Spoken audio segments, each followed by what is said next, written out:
আজকে হচ্ছে আমাদের ক্লাস নাম্বার 11। আজকে হচ্ছে আমরা কিছু থিওরি শিখবো। তো থিওরি গুলো আমি একটা প্রেজেন্টেশন স্লাইডে সাজায় নিছি আগে থেকেই। তো এখান থেকে আমরা থিওরি গুলো দেখে বুঝতে পারবো যে আমাদের কোথায় কি আমরা দেখতেছি। তো আমাদের প্রথম টপিক হচ্ছে ক্রস ব্রাউজার কম্পেটিবিলিটি।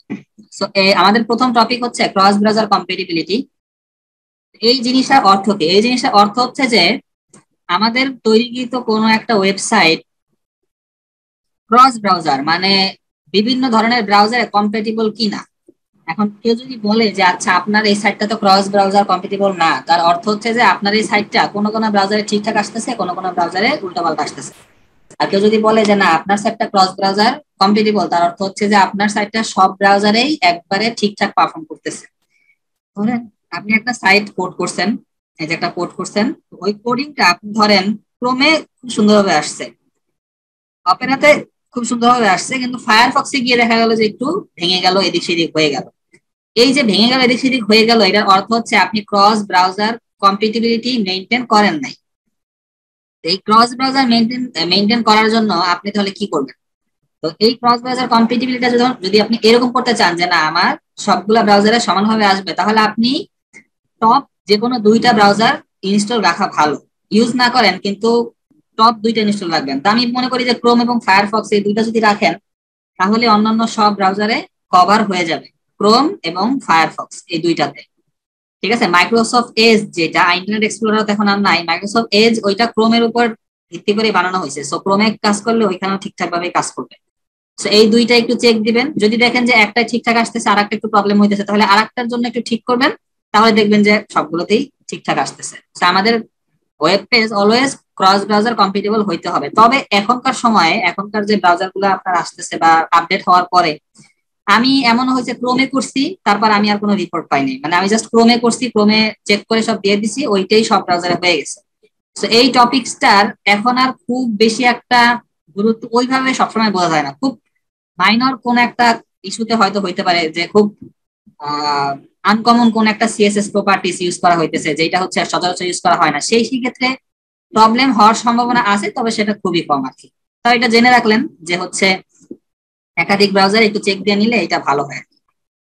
আচ্ছা, সো ক্রস ব্রাউজার কম্পিটিবিলিটিটা মেইন জিনিসটা হচ্ছে এইটাই, এখানে কোনো কোডিং টোডিং নাই, জাস্ট আমরা থিওরিটা বুঝলাম যে আসলে জিনিসটা কি। আচ্ছা, এরপর আসি ডোমেইন নেম। ডোমেইন নেমটা হচ্ছে এই ডোমেইন হোস্টিং, এগুলো হচ্ছে আহ, আমাদের যে কাজ শেষ হওয়ার পরের ধাপটা। ঠিক আছে, মানে আমরা যে কাজটা করব তার পরের ধাপটা হচ্ছে domain hosting. Most of the time we don't have to work on domain or hosting. হ্যাঁ, আমরা শুধুমাত্র ওয়েবটা ডিজাইন করব, সেই ডিজাইনটা আমরা হ্যান্ড ওভার করে দেবো কাউকে। তবে মাঝে মাঝে এমনও হইতে পারে যে আপনি ডিজাইন করছেন, সেই ডিজাইনটা ক্লায়েন্ট বলে দিল যে ডিজাইন তো করছো, এবার তুমি এই ডিজাইনটা একটু হোস্টিং করে দাও, আমি একটু দেখি। তখন আপনি যাতে এই হোস্টিংটা করতে পারেন, সেই জন্য আহ আমাদের এই ডোমেইন হোস্টিং এর জিনিসগুলো একটু বুঝতে হবে। ঠিক আছে, তো তাহলে ডোমেইন নেম কি? ডোমেইন নেম হচ্ছে আপনার ওয়েবসাইটের নাম। সব ওয়েবসাইটের একটা নাম থাকে। ঠিক আছে, যে কোনো ওয়েবসাইটে গেলে দেখবেন একটা নাম আছে। তো এই নামগুলোকে ইন্টারনেটের হিসেবে মানে ওই ওয়েবসাইটের ভাষায় বলতে হবে ডোমেইন নেম। তো এই ডোমেইন নেম এই নামটার বিশেষত্ব কি? এটাকে তো নর্মালি আমরা ওয়েবসাইট নেমও বলতে পারতাম। ডোমেইন নেমের অর্থ হচ্ছে আপনি যখন কোন একটা সার্ভারে হোস্টিং কিনবেন, হোস্টিং জিনিসটা একটু পরে বুঝাচ্ছি, তখন আপনার নামে মানে আপনার ওই জায়গায় অটোমেটিক একটা অ্যাড্রেস সেট হয়ে যায়। ঠিক আছে, আপনি যখনই কোন একটা সার্ভারে জায়গা কিনবেন, সাপোজ অনেক বড় একটা মার্কেট আছে, সাপোজ একটা জায়গা আছে, ওই জায়গায় অনেক বড় একটা মার্কেট আছে, তো আপনি ওই মার্কেটে একটা দোকান নিলেন। আপনি ওই মার্কেটে একটা দোকান নিছেন, তো এইটাকে আমরা বলতে পারি যে আপনি ওই মার্কেটে একটা স্পেস নিছেন। এখন স্পেস হইতে পারে যে আপনার খুব বড় দোকান, আপনি খুব বড় একটা স্পেস নিছেন, আবার আপনার খুব ছোট দোকান, আপনি খুব ছোট একটা স্পেস নিছেন। এখন দোকান নিলে তো হবে না, দোকানের নামও দিতে হবে। ওয়েবসাইট গুলো ঠিক একই রকম, ওই বড় মার্কেটটা ধরে নেন একটা সার্ভার, আর ওই সার্ভারের ভিতর ছোট ছোট ছোট ছোট জায়গা আছে, ওই জায়গাগুলোতে যারা হচ্ছে ওয়েবসাইট রাখতে চায় তারা হচ্ছে জায়গা কিনতে হয়। ওই জায়গা কেনার পর একটা নাম দিতে হয়, সেম অ্যাজ আমাদের দোকানের নামের মতো। এখন দোকানের নামের কথা যখন বললাম, এখন ভাবেন বাংলাদেশে যে দোকানের নামগুলো হয়, আমাদের দেশের কথা চিন্তা করি, সবচেয়ে বেশি কি নাম দেখতে পারেন আপনারা দোকানের নাম হিসাবে? যেমন আমি যদি বলি, আমি বাহিরে গেলেই সবচেয়ে বেশি দেখি, ধরেন ভাই ভাই আহ মুদির দোকান বা মা বাবার দোয়া মুদির দোকান, এইগুলাই বেশি দেখা যায়। ঠিক আছে, আরো তো মানুষের নিজের নামে তো দোকান দেয়, ওটা তো আছেই। তো এখন সাপোজ আপনি নতুন একটা কোম্পানি খুলতে যাচ্ছেন বা নতুন একটা দোকান খুলতে যাচ্ছেন বেশ বড়। হ্যাঁ, ইভেন আপনি হচ্ছে এটা রেজিস্ট্রেশন করাই নেবেন, একবার সবকিছু করাই নেবেন সরকার থেকে। তা আপনি নাম দিতে চাচ্ছেন স্কয়ার বা বসুন্ধরা বা হচ্ছে ধরেন আকিস। তখন কিন্তু আপনি এইটা পারবেন না। কারণ কি? কারণ স্কয়ার নামে অলরেডি একটা কোম্পানি আছে, ঠিক আছে? অথবা ধরেন আকিজ নামে অলরেডি একটা কোম্পানি আছে। তো আপনি যখন এই কাজটা করতে যাবেন তখন তারা হচ্ছে বাধা দিবে, ঠিক আছে? তারা বাধা দিবে, তারা আপনাকে এটা করতে দিবে না। আর বাংলাদেশের আইনেও এটা নাই। এখন ধরেন একটা ওয়েবসাইট খুবই জনপ্রিয়, সাপোজ ফেসবুক.কম। এখন আপনি চাইলেন কি যে সেম নামটা যদি আমি ইউজ করি তাহলে তো আমার সাইটে অনেক ভিজিটর আসবে, তাই না? এইটা কি আমরা করতে পারবো? না। এইটা আসলে রিয়েল লাইফের মতো কাজ করবে না। এই ফেসবুক.কম আপনি কিনতেই পারবেন না, এক কথায় আপনার সামনে অপশনই আসবে না এটা কেনার জন্য। ইভেন ধরেন আপনি এই ডোমেনটা কিনে রাখছেন www.myshop.com, এইটা অন্য কেউ কিনে ফেলবে, আপনি এবার তার সাথে ঝামেলা করবেন। আহ আচ্ছা, আমি একটু পরে দিতেছি অ্যান্সারটা। সাপোজ আপনি এই ডোমেনটা কিনে রাখছেন, এখন অন্য কেউ এটা নিবে, আপনি আবার তার নামে রিপোর্ট করবেন, আবার তার কাছ থেকে আবার ডোমেনে আপনার কাছে রিটার্ন আসবে, এত ঝামেলা আবার নেটে নাই। নেটে সবার জন্য সমান আইন। একজন একটা ডোমেন নেম কিনে ফেলছে তো ফেলছেই, ওইটা আর অন্য কেউ নিতে পারবে না, সে যত বড়ই আপনার কোম্পানি হোক। তবে এমন ক্ষেত্রে দেখা যায় যে আপনি খুব জনপ্রিয় একটা নাম কিনে ফেলছেন, ঠিক আছে, যে আপনি আপনার কোম্পানির জন্য খুব জনপ্রিয় একটা নাম কিনে ফেলছেন। তো অন্য কোনো একটা কোম্পানি তখন আপনার সাথে আহ ডিরেক্টলি যোগাযোগ করবে যে আপনি যে ডোমেন নেমটা দিছেন সেটা আমাদের কাছে সেল করে দেন, তাহলে হচ্ছে আমরা আপনাকে এত টাকা পে করবো। তখন আপনি আপনার ইচ্ছা মতো আহ মানে অ্যামাউন্ট দিয়ে ওইটা সেল করতে পারবেন। হ্যাঁ, এটাকে ডোমেন সেলিং বলা হয়। আহ তো যাক, সেই কথা যাক। তো এইটা থেকে আমরা এটা বুঝলাম যে ইন্টারনেটের ডোমেন নেম খুব ইউনিক একটা জিনিস, একটা ওয়েবসাইটে একটাই থাকে। আর আপনি যদি একটা ডোমেন নেম কিনে নেন তাহলে এটা আর অন্য কেউ নিতে পারবে না, অথবা অন্য কারো ডোমেন নেম আপনি কিনতে পারবেন না। ডোমেন নেম কেনার আগে কিছু কিছু জিনিস খেয়াল রাখতে হবে, যে domain name must be an unique name. এটা খুবই ইউনিক একটা নাম হইতে হবে। যদিও এটা চুজ করা আমাদের কাজ না, এটা হচ্ছে যে কোম্পানি ওয়েবসাইট লাগবে সেই কোম্পানির নামেই হবে ডোমেন নেম। তবে আমরা আমাদের কাছে যদি কেউ সাজেশন চায় তো আমরা সাজেশন দিতে পারবো যে domain name must be an unique name. এমন একটা ডোমেন নেম হইতে হবে যেটা হচ্ছে ইউজাররা খুব সহজে পড়তে পারে, সহজে লিখতে পারে, খুব কঠিন না হয়, খুব বড় না হয়, আবার খুব কমনও হইতে হবে, ঠিক আছে? আমরা তো আরেকজনের নাম নিতে পারবো না, সেটা তো বললামই। তো আমাদের একটা জিনিস একটু খেয়াল করে দেখবেন যে আমাদের অলওয়েজ নতুন নাম ভাবতে হবে যদি আমরা ডোমেন কিনতে চাই। এটা ছোট্ট একটা উদাহরণ দেই আমি। সাপোজ ডোমেন নেম কেনা বেচা বা ডোমেন হোস্টিং কেনা বেচার জন্য একটা সাইট আছে, গোড্যাডি। বাই দ্য ওয়ে, আমি মানে এই সাইট থেকে আমার সাথে, মানে এই সাইটের সাথে আমার কোনো রিলেশন নাই। এটা হচ্ছে আমি নর্মালি দেখাচ্ছি। এরকম আরো অনেক আছে, হোস্ট গ্যাটার আছে, ব্লু হোস্ট আছে, ঠিক আছে? So, আমি এটা দিয়ে দেখাচ্ছি। তো এখানে দেখবেন এই যে ডোমেইনস আছে, ঠিক আছে? ডোমেইনসে গেলে আপনি ডোমেইন নেম সার্চ করতে পারবেন। সেখানে আপনি ডোমেইন নেম সার্চ করেন, সাপোজ আমি চাচ্ছি ভাই ভাই.কম, এই ডোমেইনটা আমি চাচ্ছি যে এই ডোমেইন দিয়ে আমি আমার একটা কোম্পানি স্টার্ট করবো। তো এটা ফাইন্ড করতে গেলে আপনি দেখবেন যে এই ডোমেইনটা হচ্ছে টেকেন, কেউ না কেউ নিয়ে নিছে, ঠিক আছে? আপনি হয়তোবা কোনো একটা লয়ার বা ব্রোকার যাকে বলা হয় তাকে আপনি হায়ার করতে পারবেন এত টাকার বিনিময়ে, বাট এটা তো কেউই করে না, ঠিক আছে? সো ভাই.কম টেকেন, এটা আপনি নিতে পারবেন না। তো ডোমেইন অনেক ধরনের হয়, .কম হয়, .ইন হয়, .co.in হয়, তারপর হচ্ছে .info হয়, ঠিক আছে? এই ধরনের এগুলা তো হয় ডোমেইন নেম। এই যে স্পেস হয়, .live, .fun। এগুলো তো জনপ্রিয় না, বেশিরভাগ মানুষ কিনতে চায় .com। আপনি যদি এটা না পান তখন আপনি হয়তো অন্য কোনো একটা নাম ভাববেন যে ভাই ভাই শপ। এইটা না পাওয়ার সম্ভাবনা খুবই বেশি। ভাই ভাই শপ .com হচ্ছে আপনার কিনে নেওয়া হয়েছে। আপনি এখানে যাই দেন দেখবেন সেইটাই মানে আপনার কিনে নেওয়া হইতেছে। আমি খুব আনকমন একটা দিলাম, সাপোজ ভাই ভাই শপ.com। শপের পর আবার দোকানও লিখলাম। আমি যাই লিখতাম না কেন আসতো না, ঠিক আছে? এটা শিওর ধরে রাখেন, কারণ ডোমেন নেম পাওয়া অনেক কঠিন, কঠিন একটা জিনিস। দেখেন এই যে এইটা কিন্তু পাওয়া গেছে, যে ভাই ভাই শপ দোকান। আহ আপনি হচ্ছে এটা ইন্ডিয়ান রিজনে দেখাইতেছে আমাকে, এই বাংলাদেশে এই কোটাটির কোনো এরকম ইয়া নাই, তারা হচ্ছে এটা ধরতে পারে না। তো ইন্ডিয়ান রিজন হিসেবে এটা ইন্ডিয়ান রুপি দেখাচ্ছে, যে এটা হচ্ছে পার মান্থ 200 রুপি করে, ঠিক আছে? .com নিলে 200 আর .in নিলে দেখেন 150। সো এই তো এইটা হচ্ছে ডোমেন নেম। সো ডোমেন নেমটা আপনি যদি কিনে রাখেন তাহলে হচ্ছে আপনি এই পরবর্তীতেও, সাপোজ আপনি এখন কিনে রাখলেন, এখন আপনার কোনো ওয়েবসাইট আপনি একটা ইন্টিগ্রেট মানে করা লাগবে না, এটা আপনি পরেও করতে পারবেন চাই। এটা হচ্ছে ডোমেন নেম। এরপর আমাদের হচ্ছে হোস্টিং। এই হোস্টিং জিনিসটা অনেকের কাছে কনফিউশন মনে হয় মানে কনফিউজ লাগে অনেকের কাছে। কনফিউশনটা লাগে এইখানে যে হোস্টিং, হোস্ট করা, সার্ভার, এই তিনটা জিনিস মধ্যে কনফিউশন লাগে যে হোস্টিং, হোস্ট করা, সার্ভার, তিনটার মধ্যে পার্থক্যটা কি। আসলে এই তিনটার উদ্দেশ্য একটাই, সেটা হচ্ছে আপনার ওয়েবসাইটকে সবার কাছে পৌঁছায় দেয়। আপনার যে ওয়েবসাইট আছে সেটা সবার কাছে পৌঁছায় দেয়। সাপোজ আমি আমার এই লোকাল ডিভাইসে আমি একটা ওয়েবসাইট তৈরি করলাম আমার এই আর মানে পিসিতে, ঠিক আছে, এই যে এইখানটাতে। এখন আমি চাচ্ছি যে এটা তো আমার একটা বিজনেসের জন্য আমি তৈরি করছি, তাই না? আমি চাচ্ছি যে এখানে অনেক ইউজার আসবে, ইউজার আমার ওয়েবসাইটে এসে ভিজিট করবে, ভিজিট করে যদি কোনো অ্যাডে ক্লিক করে তাহলে আমার রেভিনিউ হবে। আবার আমি আমার যদি কোনো ই কমার্স ওয়েবসাইট হয় তাহলে হচ্ছে এখানে সে প্রোডাক্ট কিনবে। আবার ধরেন আমার মার্কেটিং ওয়েবসাইট, হ্যাঁ আমার এরকম একটা বিজনেস আছে, so আমি চাচ্ছি যে আমার এই ওয়েবসাইটে যত বেশি ভিজিটর বাড়বে আমার বিজনেসে তত বেশি লাভ। তো এই উদ্দেশ্য পাইতে হলে আমার ওয়েবসাইটটাকে বেশি মানুষের কাছে পৌঁছায় দিতে হবে। তো বেশি মানুষের কাছে কাছে পৌঁছাইতে বলতে আমি ফার্স্ট স্টেপে কি করতে পারি, আমার এখানে একটা ফাইল আছে, আমার এইখানে ধরেন এই যে এইখানে একটা ফাইল আছে, সাপোজ এইখানে এসএম সিটি, এসএম সিটিতে আমি ওয়েবসাইট তৈরি করতেছি। এই এই ফাইলটা আমি সবার কাছে ছড়াই দিতে চাই। সবার কাছে ছড়াই দিলে সবার কাছে যদি এই ইনডেক্স ডট এচটিএমএলটা যায় তাহলে সে এখানে ক্লিক করে আমাদের ওয়েবসাইটে ভিজিট করতে পারবে। তো ধরেন আপনি তারের মাধ্যমে বা ওয়াইফাই বা যে কোনো মাধ্যমে আপনি আপনার এলাকায় 50টা মানুষের কাছে এটা ছড়াই দিলেন সাপোজ, ঠিক আছে, আপনি আপনার এলাকায় 50টা মানুষের কাছে ছড়াই দিলেন, 50টা মানুষের কাছে। আর 50টা মানুষ কিন্তু এনাফ না, আপনার এখানে যদি 5 লাখ মানুষের কাছে ছড়াইতে পারেন সেইটা লাভ হবে, বাট 50 জন মানুষের কাছে ছড়াই কিছুই হবে না। ধরে নিলাম যে হ্যাঁ আপনার বিজনেসটা খুব ছোট, আপনার 50 জনই যথেষ্ট। সেকেন্ড যে চ্যালেঞ্জটা আসবে আপনার সেটা হচ্ছে আপনার এই ডিভাইসটা অলওয়েজ অন রাখতে হবে। অলওয়েজ অন রাখতে হবে কেন? কারণ আপনার ডিভাইস যদি অন না থাকে তাহলে আপনার এই ফাইলটা যে আপনি শেয়ার করতেছেন এটা তো আর মানুষের কাছে যাবে না।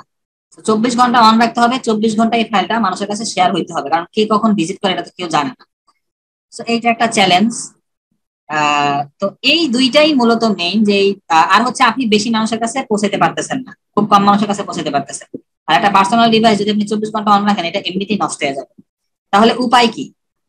এই দুইটা সলিউশন আমাদেরকে এই সার্ভার নামক একটা বিশেষ কম্পিউটার দেয়।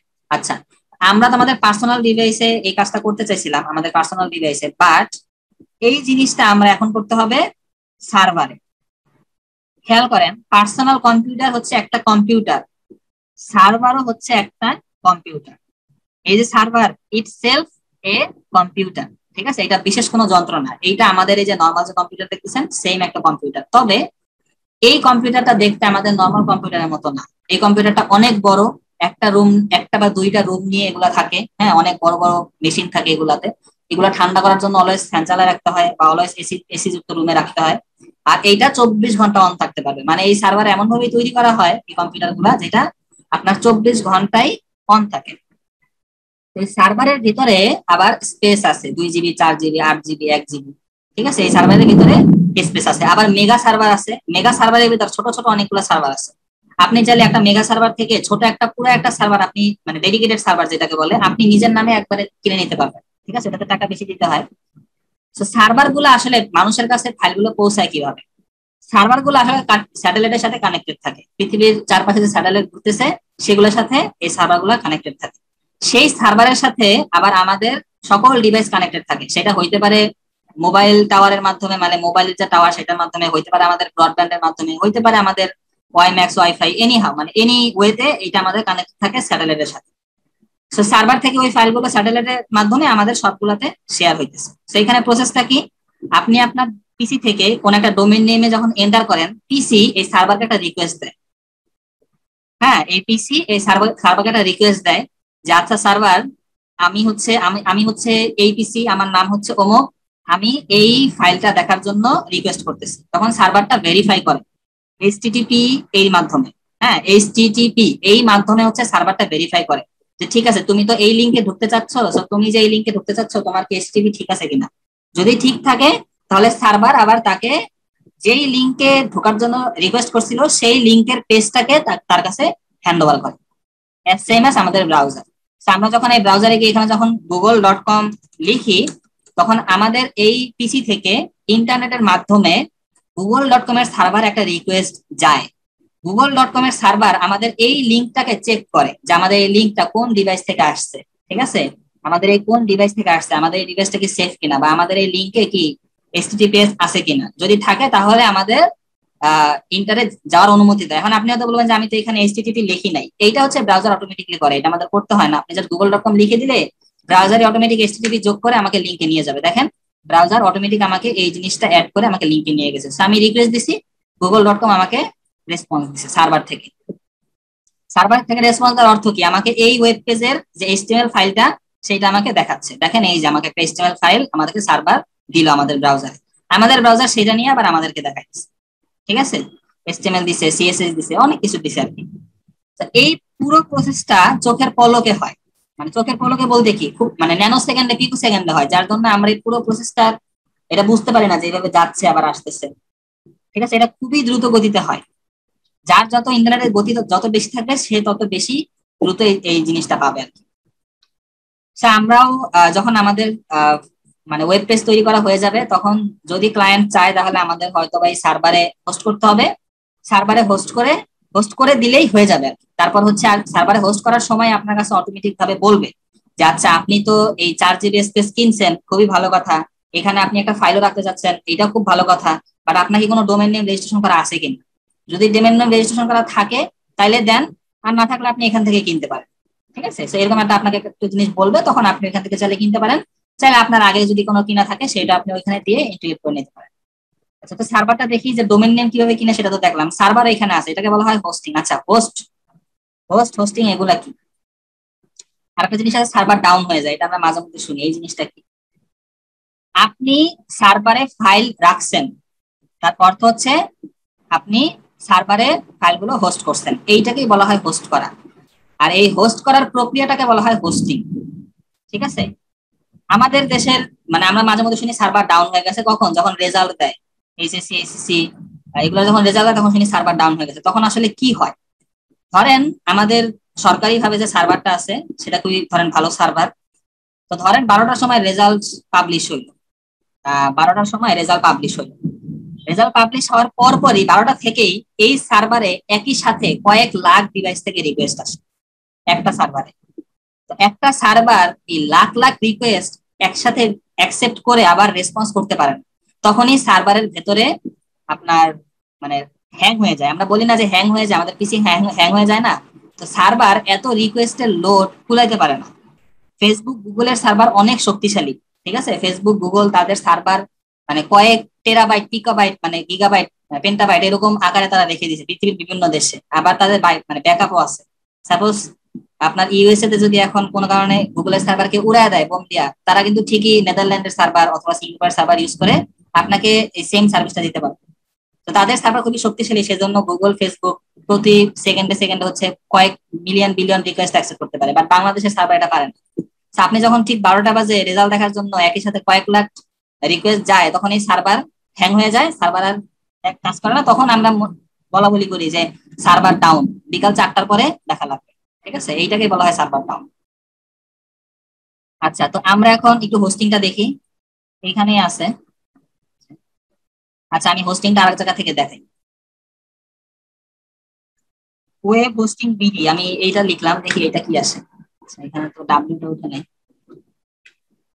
তো প্রথমে আছে ওয়েব হোস্ট বিডি, এটাতে যাই। হোস্টিং এর আবার ভাগ আছে, যেমন এখানে কিছু কিছু জিনিস দিছে, দেখেন এখানে কিছু কিছু জিনিস দিছে। কি জিনিস দিছে? 1000 টাকায় আপনি 1 GB স্টোরেজ পাবেন এসএসডি। ঠিক আছে, এটা আবার দেখে নিবেন এসএসডি না এইচডিডি, এসএসডি হলে এটা ফাস্ট হবে। আপনি পার ইয়ার আর কি 1000 টাকা পার ইয়ারে 1 GB এসএসডি পাবেন।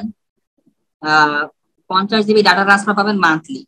ঠিক আছে, এইগুলো যদি আমাদের দেখার বিষয় না, তাহলে একটু জেনে রাখি। আপনি সি প্যানেলের কন্ট্রোল প্যানেল পাবেন। এই সি প্যানেলটা কি? সি প্যানেলের অর্থ হচ্ছে কন্ট্রোল প্যানেল। কন্ট্রোল প্যানেলের অর্থ হচ্ছে যে আমরা তো আমাদের কম্পিউটার, এই তো আমাদের কম্পিউটার, তাই না? আমরা চাইলে এখানে নতুন একটা ফোল্ডার তৈরি করতে পারতেছি, চাইলে ফোল্ডার এখানে কপি পেস্ট করতে পারতেছি। তো এই যে একটা সার্ভার যে আমাদের ছিল, এটা তো একটা কম্পিউটার। এই কম্পিউটারে তো আমাদেরকে ইউজ করতে পারতে হবে, তাই না? এই কম্পিউটারটা আমাদেরকে ইউজ করার এবিলিটি পেতে হবে। এই ইউজ করার এবিলিটিটা দেয় হচ্ছে কন্ট্রোল প্যানেল। কন্ট্রোল প্যানেল এমন ভাবে আপনাকে অ্যাবিলিটি দিবে যেমন আপনি এই 4 GB ভিতরেই হচ্ছে আপনি সব আপনার কন্ট্রোল থাকবে। তো একটা সার্ভারে অনেকগুলা মানে স্পেস থাকে, সো অনেকগুলা কন্ট্রোল প্যানেল থাকতে পারে। সো এই কন্ট্রোল প্যানেলের মাধ্যমে আপনি সার্ভারে ঢুকবেন, তারপরে হচ্ছে আপনি আপনার ফাইল আপলোড দিবেন, ওইখান থেকে আবার সবাই পাবে, এইটাই। সো এখানে দেখেন, এখানে 1500 টাকায় 2 জিবি, 2000 টাকায় 3 জিবি, 2500 টাকায় 4 জিবি, এটা খুবই একটু বেশি কস্টলি। আরেকটা আছে একটু সস্তা, ওইটাতে আবার এনভিএমই স্পেস দেয়। মানে এটাতে তো এসএসডি দিচ্ছে, এসএসডি এখন আপগ্রেড কোনটা, এনভিএমই না, ওরা আবার এনভিএমই দেয়। দেখেন 1350 টাকা পার ইয়ার এখানে। আহ এই যে এনভিএমই ডিস্ক স্পেস দিতেছে তারা, ঠিক আছে, 800 টাকা পার মান্থ যেটা সেটা। এটাতে অবশ্য ডিস্ক স্পেস দিতেছে, এটাতে এনভিএমই দিতেছে। আচ্ছা, সো এখানে দেখেন এই ডেডিকেটেড সার্ভার অর্থ কি, এটা আমি একটু আগে বলছিলাম যে একটা সার্ভার কয়েকটা ভাগে ভাগ করে শেয়ারে অনেকে চালাইতে পারে, অথবা আপনি পুরো একটা সার্ভার নিতে পারেন। পুরো একটা সার্ভার নিতে পারেন, এটা দেখেন কত দাম, পার মান্থ 16,500 টাকা, ঠিক আছে, তো এটা অনেক দাম। আবার এই সার্ভার গুলো কি সিস্টেমে চলতেছে সেটা আপনাকে বলে দিচ্ছে, যে এই সার্ভারটা যে কম্পিউটারটার অন্তর্গত সেটা কোরাই 7-এ চলতেছে, 64 জিবি র্যাম আছে এই সার্ভারে। দেখছেন, আনলিমিটেড ট্রাফিক, মানে এরা অনেক ট্রাফিক হ্যান্ডেল করতে পারে। তো এই তো এখানে 1000 জিবি ডিস্ক স্পেস আছে। সাপোজ আপনি হোস্টিং কিনতে চাইলেন, যদি এগুলো আমরা কিনবো না, আমাদের সব কিনে থাকবে, দেখেন কিনতে চাইলেন, এখানে আপনার এই যে আপনি এটা কিনবেন, অর্ডার দিবেন। অর্ডার দিয়ে তারা বলবে যে আপনার কি কোনো রেজিস্ট্রেশন আছে আগে, যদি থাকে তাহলে মানে যদি না থাকে তাহলে রেজিস্টার করেন, আর যদি থাকে তাহলে এই যে I will use my existing domain, যদি থাকে তাহলে এখানে আপনার ডোমেনটা দেন। ঠিক আছে, সাপোজ আমার নাই, আমি এখানে কিছু একটা লিখলাম, যদিও ডোমেন নেম পাওয়া যায় না, আমি এখানে আবল তাবল কিছু লিখলাম যাতে হচ্ছে আমাদের ডোমেন নেমটা আসে। হ্যাঁ, এটা আমি চাইলাম চেক করি, এটা অবশ্যই পাওয়া যাবে, এটা অবশ্যই পাওয়া গেছে। তো দেখেন এখানে কন্টিনিউ করি, কন্টিনিউ, কন্টিনিউ। এখন আর যাইতে পারবো না আমি। সেই তো আমাকে তারা ফ্রি ডোমেইন দিচ্ছে প্রথম 1 বছরের জন্য যদি এখান থেকে কিনি। আর হচ্ছে তারা এই 1350 টাকা চার্জ করতেছে কিসের জন্য, কোন প্যাকেজের জন্য, এই যে এই প্যাকেজটার জন্য। ঠিক আছে, এই যে এই প্যাকেজটার জন্য সেই এই জিনিসগুলো আমি পেয়ে যাবো। যখন আমি ডোমেইনের হোস্টিং কিনে ফেলবো, তারপরের কাজকে কিনে তো আমাকে বসে থাকলে হবে না। কেনার পর আমাকে ক্লায়েন্ট, মানে ওই এই কোম্পানি থেকে যেখান থেকে আমি হোস্টিং কিনবো সেখান থেকে আমাকে কয়েকটা জিনিস প্রোভাইড করা হবে। কি কি জিনিস? প্রথমে মানে প্রোভাইড করা হবে C panel link. C panel link, এই সি প্যানেল লিংকে যখন আপনি ঢুকবেন তখন আপনি দেখবেন আপনাকে লগ ইন করতে বলতেছে। এখন লগ ইন করতে কেন বলবো, এই যে এরকম একটা পেজ আসবে আপনার সামনে, এটা অনেক জায়গায় অনেক ভাবে আসতে পারে, ঠিক আছে। তো এটা আপনাকে কেন বলবো, এটা বলার কারণ হচ্ছে যে আপনি যে জায়গাটুকু কিনছেন এই জায়গাটুকুতে যাতে অন্য কেউ ঢুকতে না পারে, সেজন্য কন্ট্রোল প্যানেলে আপনি যখন আপনার ইউজার নেম আর লগ পাসওয়ার্ড দিবেন তখন আপনি আপনার জায়গাতে ঢুকে যাবেন। ঠিক আছে, আপনি আপনার জায়গাতে ঢুকে গিয়ে আপনি ওইখানে আপনার ওয়েবসাইটের ফাইল আপলোড করবেন, ডিলিট করবেন, যা ইচ্ছা তাই করবেন। আমরা অনেক সময় বলি ওয়েবসাইট হ্যাক হয়ে গেছে। ওয়েবসাইট হ্যাক হওয়ার অর্থ হচ্ছে কেউ আপনার ওই সি প্যানেল হ্যাক করে নিছিল, মানে কেউ আপনার এই C panel user name password hack করে নিছে, সেই সি প্যানেলে ঢুকে ওয়েবসাইটের সব ফাইল ডিলিট করে দিয়ে তাদের একটা ফাইল দিছে। ঠিক আছে, তখন ওইখানে গেলে আমরা অনেক অদ্ভুত কিছু দেখতে পারি, লেখা দেখি যে দিস ওয়েবসাইট ওয়াজ হ্যাকড বা দিস ওয়েবসাইট ইজ হ্যাকড। ঠিক আছে, হ্যাক ওয়েবসাইট, এখানে গেলে দেখা যাবে হয়তো, এই যে এগুলো লেখা থাকে,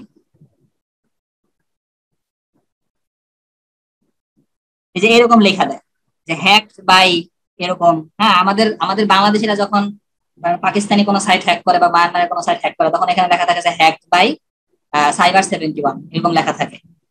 ঠিক আছে, সাইবার 71 হ্যাক এটা লিখে দিলেও সম্ভবত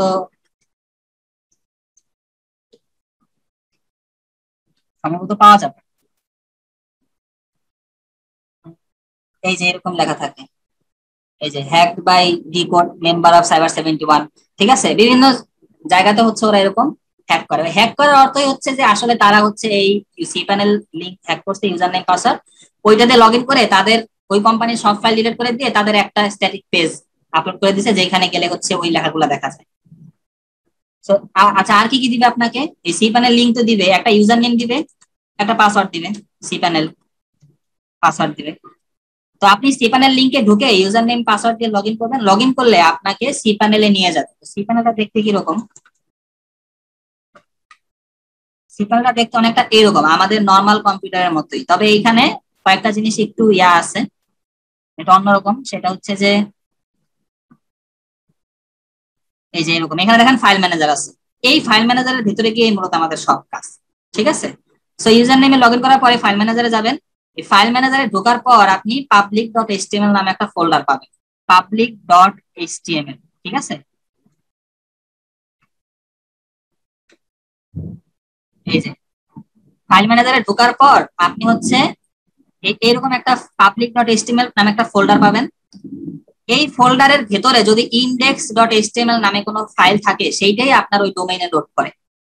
ঠিক আছে, সেইটাই ডোমেইনে লোড করে, এটাই হচ্ছে মেইন কাহিনী। আমরা যেদিন index.html লিখে লিখে আসছি না, এটা কারণ কি?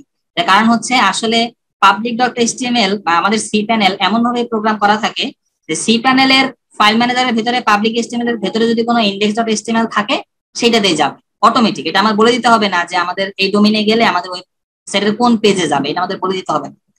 ডোমেইনে গেলে আমাদের যে index.html যে ফার্স্ট টাইম যাবে সেইটাই পাবলিক এসটিএমএল এর ভিতর মেইনলি index.html ওইটা। ঠিক আছে, তবে আমি রিকমেন্ড করি যে আপনারা হচ্ছে এইভাবে একটা ভিডিও দেখেন। আমার কাছে আপাতত কোনো সি প্যানেলের কোনো অ্যাক্সেস নাই, কারণ ওই ধরনের কাজ হচ্ছে নর্মালি আমার হাতে নাই। অন্য কোনো ক্লায়েন্টের সি প্যানেল আমি একটু দেখাই দিব। তবে আপনারা হচ্ছে এখানে সি প্যানেল ফাইল আপলোড, এই জাস্ট একটা ভিডিও, খুব ছোট একটা ভিডিও দেখে নিলেই হয়ে যাবে। এই যে সরাসরি সি প্যানেল থেকে কিভাবে ফাইল আপলোড করতে হবে, একটা ভিডিও দেখে নিবেন বাংলা 4 মিনিটের। এখানে একবারে খুব সুন্দরভাবে তারা বুঝাই দিচ্ছে যে আসলে আমাদের কি করতে হবে। ঠিক আছে, যদি এটা ওয়েব হোস্ট বিডির জিনিস আর কি। যে দেখেন পাবলিক এসটিএমএল এর ভেতরে তারা গিয়ে এই যে এইখানে দেখেন, এই যে আমি একটু বড় করে দেখাই, এই যে দেখেন এইখানে আপনার এই ডিলেট, আপলোড, রিনেম, এডিট, মানে একটা কম্পিউটারের যা যা থাকে সবই এই যে এখানে আছে। আপনি চাইলে ফোল্ডার ক্রিয়েট করতে পারবেন, ডিলিট করতে পারবেন, চাইলে জিপ করতে পারবেন। ঠিক আছে, এখানে এই যে জিপও আছে, এই যে এক্সট্রাক্ট জিপও আছে। সেইগুলো একটা দেখে নিলেই আপনার হয়ে যাবে ফাইল আপলোডের ব্যাপার। আচ্ছা, সো আর কয়েকটা জিনিস আমি একটু দেখাই দেই, সেটা হচ্ছে site validate check. Site validate check অর্থ হচ্ছে যে আপনি স্ট্যান্ডার্ড স্ট্যান্ডার্ড কোড মেনটেন করছেন কিনা। স্ট্যান্ডার্ড কোড বলতে আমরা কি বুঝি? আমরা যেদিন কোড করছি আপনারা মানে হয়তোবা দেখে থাকবেন যে আমরা উপরে অনেকগুলো মেটা ছিল, হ্যাঁ উপরে বা ডক টাইপ লেখা ছিল। আসলে ওয়েবসাইট করতে গেলে কিছু স্ট্যান্ডার্ড মেনটেন করতে হয়। তো একটা স্ট্যান্ডার্ড হচ্ছে W3 ভ্যালিডেশন। এই ভ্যালিডেশনটা সবাই একটু ফলো করতে হয়, যাতে এইখানে যদি কোনো এরর ধরা পড়ে তাহলে হচ্ছে বলতে হবে যে এটা স্ট্যান্ডার্ড কোনো কোড না। দেখেন এই যে W3C, আমি W3C ভ্যালিডেশন লিখে সার্চ দিছি, এই যে এই প্রথমে আসছে। এটাতে ঢোকার পর দেখেন এইখানে অ্যাড্রেস, এখানে আমি চাইলে একটা অ্যাড্রেস দিতে পারি, যে কোনো একটা অ্যাড্রেস। এই সাইটটা ভ্যালিড কিনা আমাকে বলে দিন চেক করে। ঠিক আছে, এই যে এই সাইটটা, আচ্ছা এই সাইটটা তো সমস্যা আছে, এই সাইটটা তো যাবে না। কোন জায়গায় দেখি, এটাতে যাবে না। ঠিক আছে, তবে এখানে দিলে হচ্ছে আপনাকে বলে দেয় যে আপনার কোন কোন জায়গাতে সমস্যা আছে, কি সলিউশন করতে হবে সেটা বলে দেয় এখানে। যে আপনি সেকশনের ভিতরে একটা হেডিং আপনি ইউজ করেন, বা আপনি প্যারাগ্রাফ ইউজ করছেন, প্যারাগ্রাফের এন্ডিং দেন নাই, বা এরকম অনেক কিছু এখানে বলে দেয়। আচ্ছা, এটা হচ্ছে ভ্যালিডেটর। আর আরেকটা জিনিস সেটা হচ্ছে যে আপনার reset code, CSS reset code. CSS reset code হচ্ছে একটা একটা মানে হেল্প করে একটা অনেকগুলো কোড। এইটা হচ্ছে আপনারা যদি এই যে এই কোডটুকু যদি আপনারা আপনাদের স্ট্যান্ডার্ড সিএসএস এ আগে ভাগে বসায় নেন তাহলে আপনাদের অনেক সুবিধা হবে। এখানে অনেক কিছু রিসেট করে দেয়া আছে, যেমন অনেক কিছু বাই ডিফল্ট মার্জিন প্যাডিং থাকে, এগুলো এখানে রিসেট করে দেয়া আছে। সো একটা রিসেট কোড নিয়ে আপনি আপনার এইচটিএমএল এ বা সিএসএস এ রেখে দিতে পারেন। এই আচ্ছা, সো এই তো এখানে আরো যা আছে এফটিপি ইউজ, এগুলো লাগে না, এগুলো আমাদের লাগবে না। এগুলো আমাদের লাগবে না। আর মেইন মেইন জিনিসগুলো হচ্ছে আমি বুঝাই দিছি। ঠিক আছে, মেইন মেইন জিনিসগুলো আমি বুঝাই দিছি। এখন এই যা বলে দিলাম এগুলো যদি বুঝেন তাহলে আপনারা নেট থেকে রিসোর্স বের করে দেখে নিতে পারবেন আর কি। আচ্ছা, তো আমরা এখন নেভিগেশন বার ওইটা তৈরি করি আজকে আবারও, কারণ হচ্ছে ওইটা অনেকটা প্রবলেম ছিল। জাস্ট সিম্পল, একবারে সিম্পল একটা তৈরি করবো, বেশি কমপ্লেক্স করবো না। এর আগের ক্লাসে হচ্ছে আমি অনেক কিছু বুঝাই দিছিলাম, এবার হয়তোবা আমার ওইভাবে বলতে নাও লাগতে পারে, কারণ ওই জিনিসগুলো আপনারা অলরেডি জানেন। ঠিক আছে, তো আমি এটা ন্যাপবার একটা ফোল্ডার তৈরি করছি, প্রজেক্ট ফোল্ডার। আমি ভিএস করে ওইটা অন করি।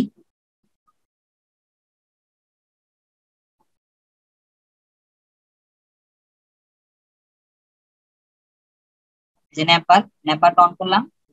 আর এইখানে আমি সুন্দরভাবে index.html করব। আর কি করব, একটা স্ট্যান্ডার্ড সিএসএস করব, আর একটা জাভাস্ক্রিপ্ট লাগবে আমার। এই তো, ঠিক আছে, জাভাস্ক্রিপ্ট এটা আমি করে ফেললাম। আচ্ছা, তো এখানে আমার এইচটিএমএল এর যে মেইন যে জিনিসটা সেটা আমি এখানে লিখলাম, আর হচ্ছে এখানে আমার লিংক থাকবে সিএসএস।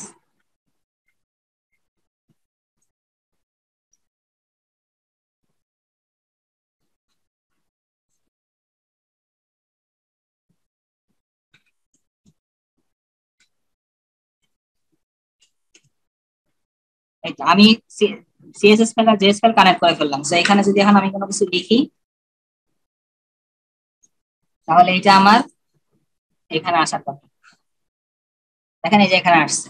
তো প্রথমে আমি একটু, যদি এটা একটু সুন্দর করবো, so আমি গুগল ফন্ট থেকে একটা ফন্ট নিয়ে আসি।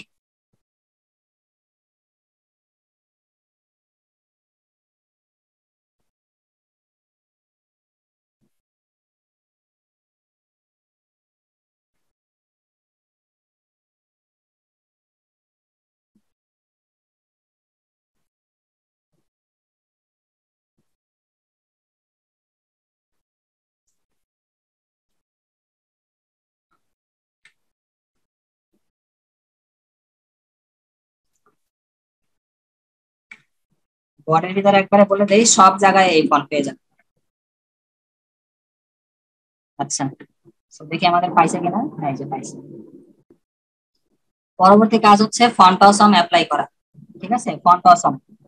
ফন্ট অসম এর আগে আমি দেখাইছিলাম, আজকে আমি বুটস্ট্র্যাপ আইকনটা দেখাই। বুটস্ট্র্যাপ আইকন অনেক ভালো আইকন, যে বুটস্ট্র্যাপ আইকন, বুটস্ট্র্যাপ আইকন। ঠিক আছে, so এই যে এটা লিখে সার্চ দিলে দেখেন এই যে আইকনস এটা আসবে। এখান থেকে আমি এই যে এখানে ইনস্টলে যাব, ইনস্টলে গেলে আমাকে তো একটা লিংক দিবে, এই যে সিডিএন, সিডিএন দিছে। তো এই লিংকটা আমি কপি করে আমার এই স্ট্যান্ডার্ড সিএসএস এর উপরে বসাই দিলাম। এটা একেবারে সহজ জিনিস। তারপর হচ্ছে এখান থেকে আমি যে কোনো কিছু, যে কোনো একটা, মানে আমি একটা আইকন ইউজ করতে পারবো। তা আমি এখানে সার্চ দিব, এখানে সার্চ দিলে আমার হয়ে যাবে, যেখানে সার্চ দিলে হয়ে যাবে। আচ্ছা, তো আমি এখন তাহলে আমার হেডার নেই। হেডারের ভিতর ন্যাভ থাকে, আপনি সরাসরি ন্যাভও নিতে পারতেন, কোনো সমস্যা হইতো না। ন্যাভ, আমি এত কমপ্লেক্স না করে ডিরেক্টলি ন্যাভই নেই। এই যে ন্যাভ, ন্যাভের ভিতরে একটা লোগো থাকবে। এখানে আপনি চাইলে কোনো ইমেজ ইউজ করতে পারেন, সেম সেম রেজাল্টই হবে। একটা ইউএল থাকবে, যেটার নাম থাকবে মেনু, মেইন মেনু, যেটার ভেতরে হচ্ছে লিস্ট থাকবে 4টা, প্রত্যেকটা লিস্টের ভিতরে একটা করে এ থাকবে।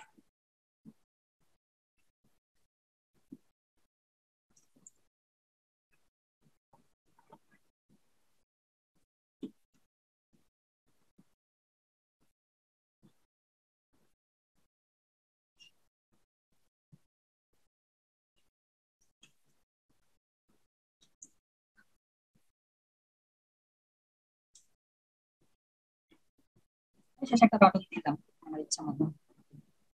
এবার এই ন্যাপটাকে কি করেন, ডিজাইন করেন।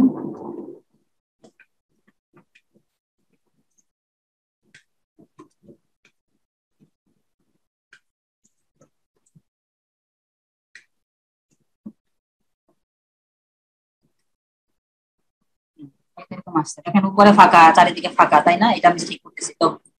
তুমি বডির মার্জিনটা শূন্য করে দেন, তাহলে লেগে যাবে আর কি, দুই সাইড থেকে লেগে গেল। এরপর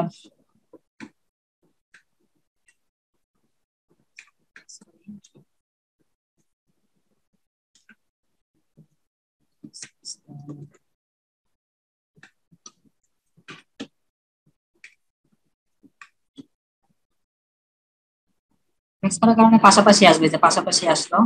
তারপর হচ্ছে আমরা এটাকে বলে দেবো যে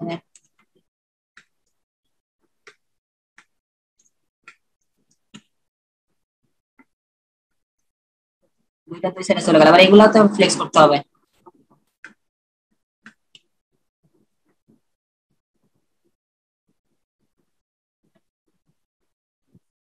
এগুলো আমি ফ্লেক্স করলাম, এবার এগুলোকে ডিজাইন করি।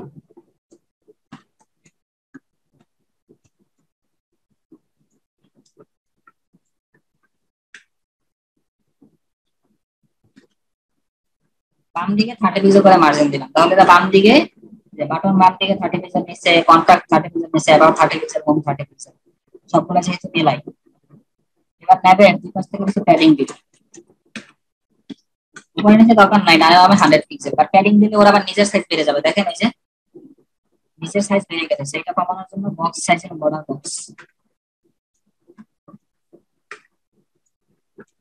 বক্স এখন ঠিক আছে।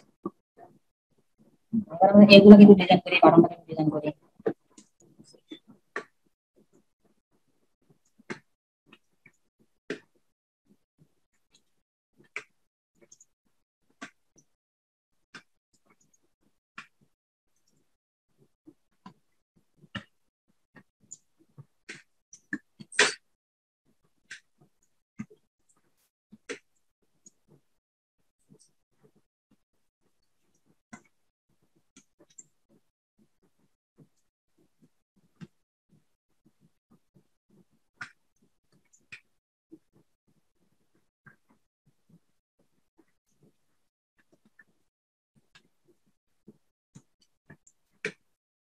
না বুঝলে বললেন যে আমি এই জায়গাটা বুঝে নেই।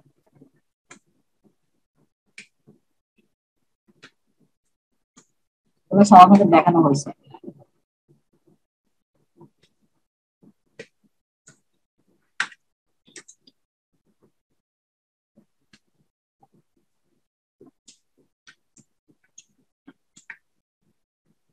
সেইটা হবার দেখি।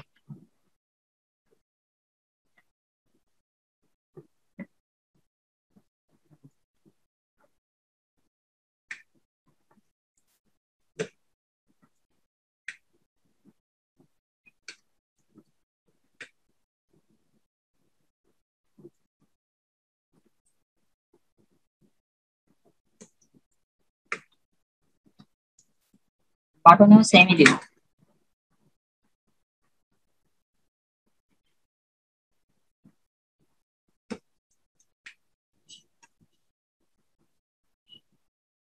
হুম, লাগে না।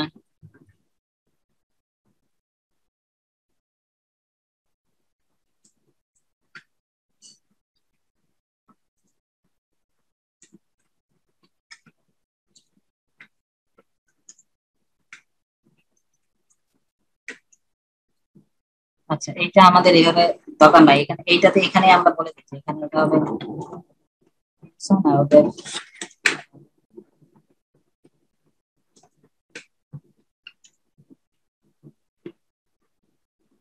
সেই হচ্ছে আমার আউটপুট আসছে এই পর্যন্ত।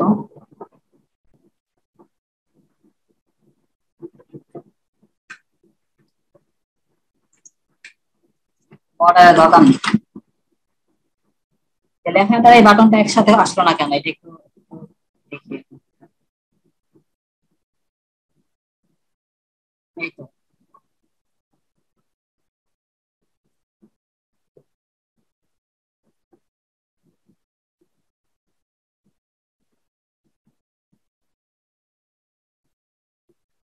আচ্ছা।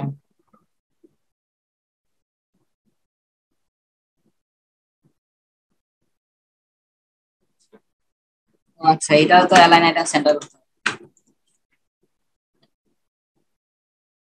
এটা আসলে না।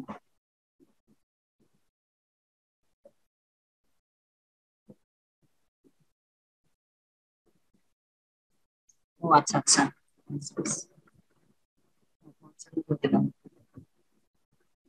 মেন মেনু এলাই বাটন।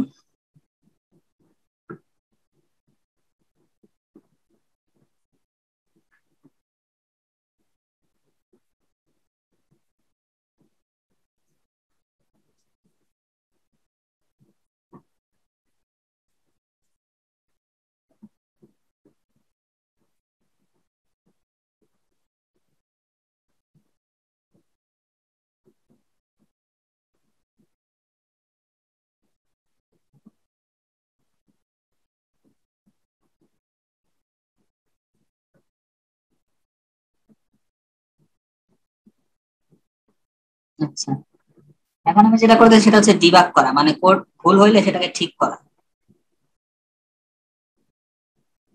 কোডটা ঠিক করতে হবে।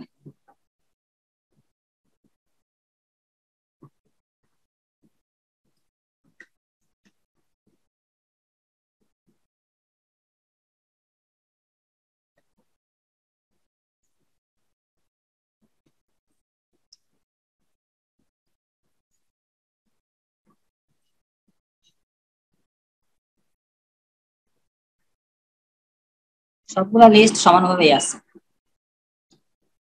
আচ্ছা, যদি এইটা যদি ঝামেলা হয়ে থাকে তাহলে হচ্ছে আমরা একটা কাজ করি, বাটনটাকেও এর মধ্যেই রাখি, ঠিক আছে, লিঙ্ক হিসেবে কাজ করি।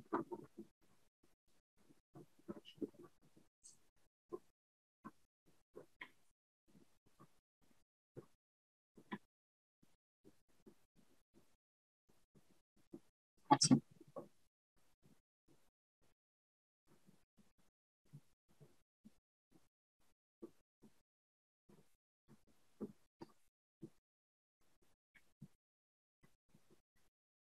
এই যে এবার ঠিক আছে, বাট এবার হচ্ছে আমাদেরকে এখানে জাস্ট এই এলআইটা উঠে দিতে হবে, তাহলে হয়ে যাওয়ার কথা। আচ্ছা, এবার এটাকে মার্জিন মার্জিন রেখে দিতে হবে।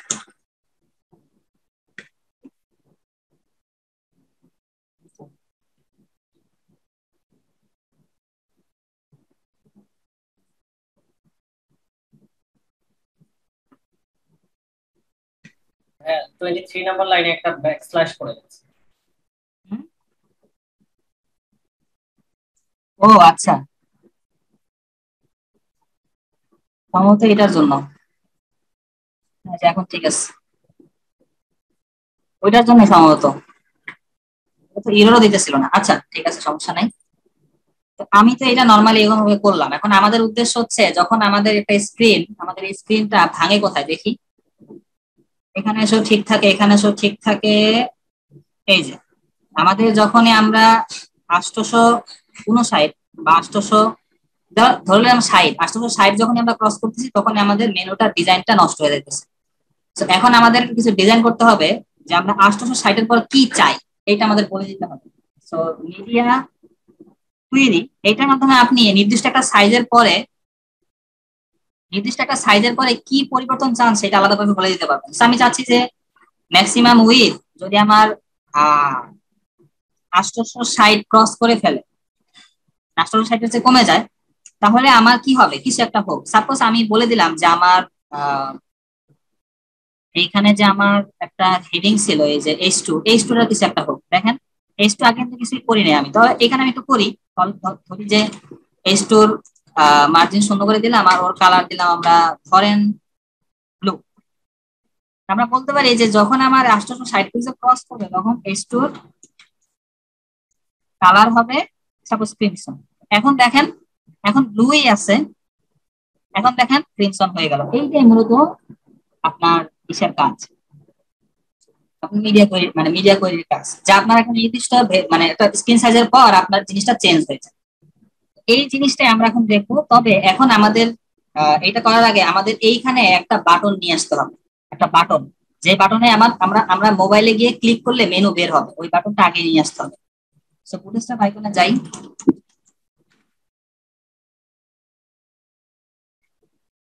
সেখানে লিখি মেনু।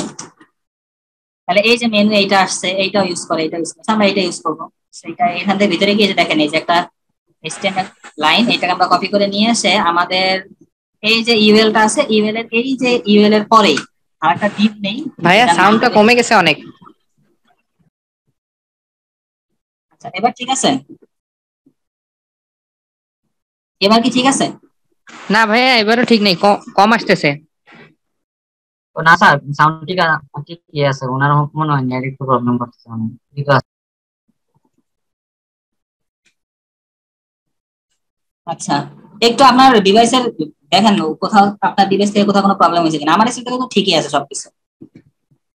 আচ্ছা, তো আমি কি করছি, আমি H2 UL তারপর আবার এই যে একটা ডিপ নিছিলাম যার নাম দিছি মেনু বাটন, যদিও এটা বাটন না বাট ডিপ হিসেবে বাটন নামই দিছি, আর ভেতরে আমি ওই যে আমরা যে মেনুটা আনছি সেটা আমি এখানে কপি করে রেখে দিয়েছি। আমাদের ওয়েবসাইট নর্মাল অবস্থা কিরকম আসবে, এই যে দেখেন একটা মেনু বাটন আসছে। আর আমাদের যেহেতু ন্যাবের যেহেতু আমাদের জাস্টিফাই কন্টেন্ট স্পেস বিটুইন ছিল, সেহেতু তিনটা চাইল্ড পাইছে। ও কি কি পাইছে, H2 পাইছে, UL পাইছে, আবার মেনু বাটন পাইছে। তো তিনটা আমার যত দূরে যাওয়া সম্ভব তত দূরে গিয়ে বসছে। সমস্যা হচ্ছে এই জিনিসটা তো আমরা ডেস্কটপে দেখতে পারবো না, এই জিনিসটা দেখতে পারবে ইউজাররা মোবাইলে গেলে। তো আমরা একটু ডিজাইনটা করে নেই, তারপর হচ্ছে আমরা এটাকে যা করার করবো। সো ডট মেনু বাটন, এটার ভিতরে তো একটা আই আছে তাই না, ওইটাকে আমরা ডিজাইন করবো। সো আমি ফন্ট সাইজটাকে একটু বাড়ায় দিই, 36 পিক্সেল দেই। এই 36 পিক্সেল দিলাম। আর আমি চাচ্ছি যে এইখানে মাউস নিয়ে আসলে মাউসের কার্সারটা একটু চেঞ্জ হবে। আমি বলে দিলাম যে কার্সার পয়েন্টার, দেখেন কার্সার পয়েন্টার, তো আমি এখানে নিয়ে আসলে মাউসটা চেঞ্জ হবে। তো এইটা আমি চাচ্ছি যে নর্মাল অবস্থায় দেখাবে না। তো নর্মাল অবস্থায় দেখাবেন অর্থ কি? আপনার নর্মাল অবস্থা অর্থ হচ্ছে আপনি নর্মালি যা করতেছেন সব হচ্ছে আপনার নর্মাল অবস্থা। আপনি নর্মাল অবস্থা দেখাইতে চান না, তো আপনি এই নর্মাল অবস্থা এখানে বলে দেন যে ডিসপ্লে নান। আপনি চান 860 পরে গিয়া দেখাইতে, তাহলে আপনি 860 পরে গিয়ে আপনি ওইটাকে ধরেন, মানে এইটাকে তো নান করা যাবে না, পুরো মেনু বাটনটাকে নান করতে হবে। সো ডট মেনু বাটন, এই পুরাটাকেই ডিসপ্লে নান করবো, পুরোটাকে নান করবো। এখন আমি চাইলাম যে মেনু বাটন 860 পরে গিয়ে আমি দেখতে চাই, তাহলে এখানে আবার মেনু বাটন ডিসপ্লে ব্লক, এই তো। এখন দেখেন এখন নাই, বাট এখন দেখেন আইসা পড়ছে, দেখছেন? আবার এইটা যখন আসবে এখানে ক্লিক করলেই মেনুগুলো আমরা পাবো, তাই না? সো যখন এইটা আসবে তখন তার এগুলোর দরকার নেই, তাই না? এগুলাকে একবারে ডিসপ্লে নান করে দিবেন না। এর আগে আমি অনেক ভেঙে ভেঙে বুঝেছি, সেজন্য প্রথমে আমি ডিসপ্লে নান করে দেখাইছিলাম। বাট এগুলারে একবারে ডিসপ্লে নান করে দিবেন না। এগুলারে কি করবেন, এই ম্যাপ থেকে বের করে নিয়ে আসবেন, এই নেভিগেশন বার থেকে বের করে নিয়ে আসবেন, ওরে স্বাধীন করে দিবেন আর কি। এই মেনুটাকে আপনি ফ্রি করে দিবেন। তো কোন একটা কিছু যদি আপনি ফ্রি করতে চান তাহলে কি করতে হয়, ওইটার পজিশন অ্যাবসলিউট করে দিতে হবে। সো এই তো মেইন মেনু। আমরা এখানে বলে দিব যে মেইন মেনু এটার পজিশন হবে অ্যাবসলিউট। হ্যাঁ, এটার একটা ব্যাকগ্রাউন্ড কালার থাকবে সায়ান, এটা থাকবে।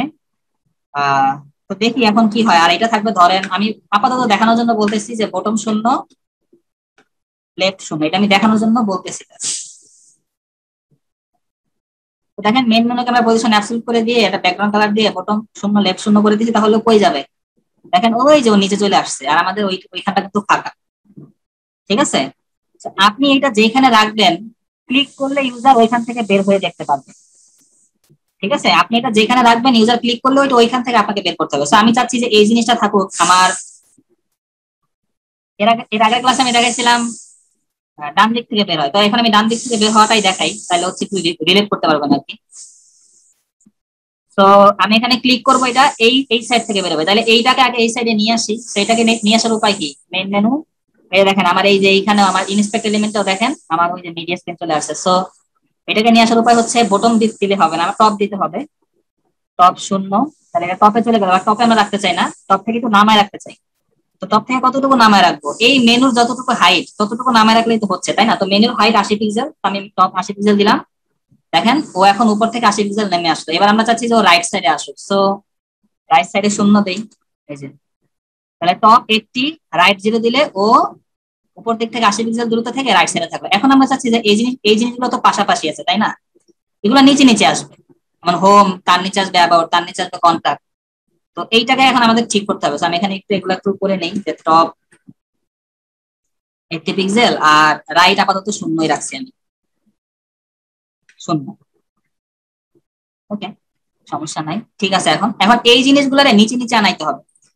আমরা জানি যে কোন একটা ফ্লেক্স প্রপার্টিস, ধরেন এই যে মেইন মেনু, এটা তো ডিসপ্লে তো ফ্লেক্স ছিল নর্মাল অবস্থায়। দেখেন এই ফ্লেক্স প্রপার্টিস এর কোন একটা এলিমেন্টের জিনিসগুলোকে যদি নিচে নিচে আনাইতে চাই, তাহলে ফ্লেক্সের ডিরেকশনটা আমাদের একটু চেঞ্জ করে দিতে হবে।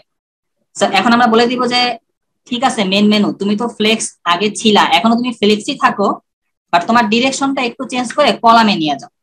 দেখেন ফ্লেক্স ডিরেকশন যেই কলাম দিলাম, ওরা দেখেন কলাম ওয়াইজ কি সুন্দরভাবে চলে আসছে। আমরা এই কাজ করবো এখন। এখানে মেইন মেনু বলে দিব যে তুমি ফ্লেক্সি থাকো, সমস্যা নাই, বাট তোমার ডিরেকশনটা হোক কলাম ওয়াইজ। আগে ছিল রো ওয়াইজ, এখন হোক কলাম ওয়াইজ। এই তো কলাম ওয়াইজ চলে আসছে। এখন এই জিনিসটার হাইট একটু বাড়ায় দেন, এই হাইটটা বাড়ায় দিবেন ভিএইচ এর হিসাবে। ভিএইচ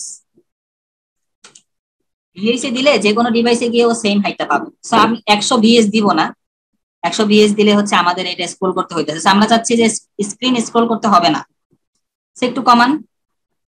কতটুকু কমলে আপনার স্ক্রল করতে হয় না? দেখেন এখনো কিন্তু আমি স্ক্রল করতে পারতেছি, এই যে দেখেন স্ক্রল হচ্ছে। সো আমি হাইট আরেকটু কমাই। এই যে আমি যদি 92 ভিএইচ দেই তাহলে আমার এটা স্ক্রল হচ্ছে না। ঠিক আছে, সো আমি এইটা এখন 92 ভিএইচ দিব এখান থেকে। মানে ওইখানে গিয়ে কাজ করবেন, এখানে এসে এটা আপনি হচ্ছে রিফ্লেক্ট করাবেন 92 ভিএইচ। আচ্ছা, পরবর্তী কাজগুলো হচ্ছে এই যে এই জিনিসগুলো ঠিকঠাক করা। এই যে দেখেন এখানে এলআই গুলা কি অবস্থায় আছে, তাই না? এগুলো আমি একটু ঠিকঠাক করবো আর কি। এই সেগুলো ঠিকঠাক অন করে ফেলেন। আপনার এই এলআই গুলা ছিল, এলআই গুলা আপনার এটা উইথ একটু বাড়ায় দেন ফার্স্ট অফ অল, এত চিকন উইথে ভালো লাগতেছে না। সো এটা আমরা উইথ 400 পিক্সেল করে দিলাম, 400 পিক্সেল বেশি বড় হয়ে যায়। 300 এনাফ, 250, 280, 280। ইনস্পেক্ট এলিমেন্টের ব্যবহারের মজাটা এখানে, আপনি আহ নিজের চোখে দেখে দেখে ঠিকঠাক এনে বসাইতে পারবেন। এরপর হচ্ছে কি করব দেখেন, এই যে লিস্ট, এই লিস্ট গুলা এই পুরা ইউএল এর একবারে মিডল পয়েন্টে, তাই না? কেন? এটা বাম পাশে কিছু মার্জিন আছে, সো মার্জিন গুলোকে আমাকে দূর করতে হবে। সো মার্জিন গুলোকে দূর করব কোথায়? 28 পিক্সেলের পরে। 28 পিক্সেলের আর আগে আবার করেন না, মানে হচ্ছে এইটার পরে হচ্ছে আমরা সবকিছু করতেছি। সো মেইন মেনুর যে লিস্ট গুলো আছে, আমরা একটা কাজ করি, এর আগেবার তো ভুল হয়েছিল। So আমরা এলআইটাকে এই বাটনটাকে এলআই এর ভিতরে,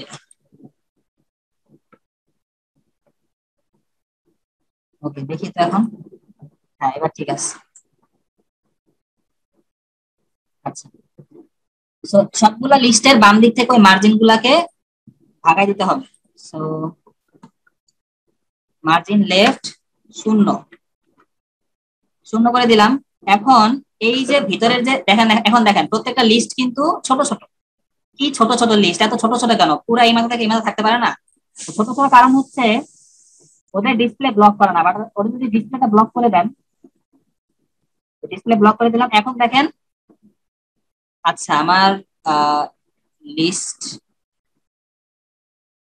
ভিতরে এ এর ডিসপ্লেটা আমি যদি ব্লক করে দিই, তাহলে কি হবে?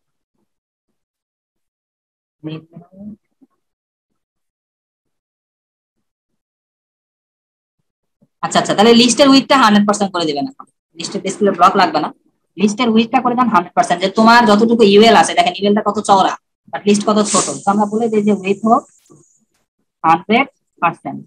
ঠিক আছে, 100% উইডথ হলে এখন দেখেন লিস্ট গুলো একবার ইউএল এর সমান, দেখছেন? একবার ইউএল এর সমান। আর কি করতে হবে? এই বাটনেরও মার্জিন আছে, বাটনের মার্জিন লেফট আমাদের সরাইতে হবে, সেটা আমরা না দিলে হবে এখানে, যেহেতু লিস্টের ভিতর পাইছি। আচ্ছা, আমাদের লিস্ট, লিস্ট উইথ হবে 100%। এগুলা কিন্তু সব দেখেন এই মোবাইলের জন্য, ঠিক আছে? সবকিছু মোবাইলের জন্য হইতেছে। সো আচ্ছা, এর পরের কাজ হচ্ছে এই এইগুলাকেও ব্লক করে দেয়া। এগুলা দেখেন কত ছোট আসতেছে, তাই না? আমরা যদি হবার করি শুধুমাত্র এইটুকু আসতেছে। সো আমরা একটু মার্জিন দিই, ফার্স্ট অফ অল একটু মার্জিন দিই, যে মার্জিন বটম আমি 20 পিক্সেল করে দিলাম। সবগুলো নিচে নিচে গেল। আর বাটনটা একটু মার্জিন লেফট করে দেই হালকা। মেইন মেনু, এলআই,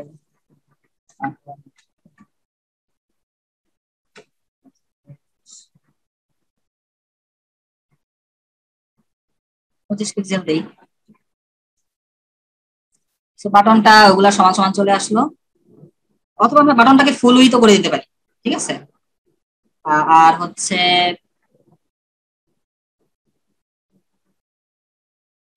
আর কি করতে পারি? আর হচ্ছে আচ্ছা, আপাতত এইটুকুই থাক, আপাতত এইটুকুই থাক। বেশি এই অবশ্য অনেক ডিজাইন করা যায়, যেমন এগুলো যদি ডিসপ্লেটা ব্লক করে দেন, এখন এই যে ভিতরে যে এগুলো আছে, মেন মেনুর যে লিস্টের ভিতরে যে এগুলো আছে, এগুলা ডিসপ্লে যদি আপনি ব্লক করে দেন, তাহলে এটা একবারে ফুল উইথ আসবে, তখন সুন্দর লাগে। ঠিক আছে, আমি যেখানে যাইতেছি ফুল উইথ।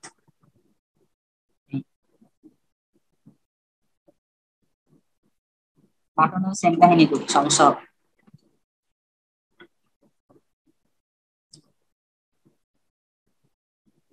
আচ্ছা, so এবার আমাদের উদ্দেশ্য হচ্ছে যে আমরা হচ্ছে এটাতে ক্লিক করব, এটা চলে যাবে, মানে প্রথমে তো এটা থাকবে না, মোবাইলে গেলে এটা দেখাই যাবে না। আমরা মোবাইল ডেস্কটপে আসতেছি সব ঠিক আছে, মোবাইলে গেলে তো এটা দেখা যাচ্ছে, তাই না?